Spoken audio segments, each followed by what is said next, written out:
All right, here we go. So we got some awesome Bully Max dog food. This is their 30-20 blend.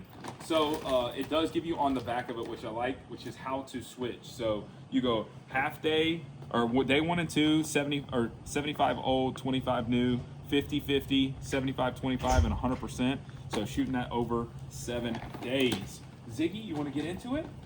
So what I do like is once we crack this open, I like to see if we can get the dog interested. You smell it? You smell it? Come on. Let's see. Okay. All right. Let's see what we got here. Ziggy. Maybe a little interest here. Got to get the dog rocking and rolling. Come on, Zig. Come on. Right here. Right here.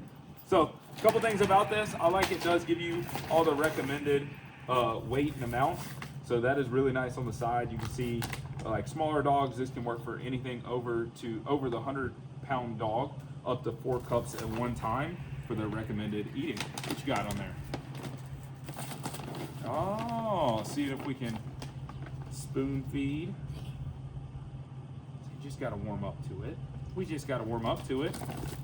But that is why they also recommend on the back doing a 25-75 split, so that you kind of introduce it into their diet and introduce it into what they have going on. So 535 calories per cup, really cool. You got the chicken blend with dry food. Check it out.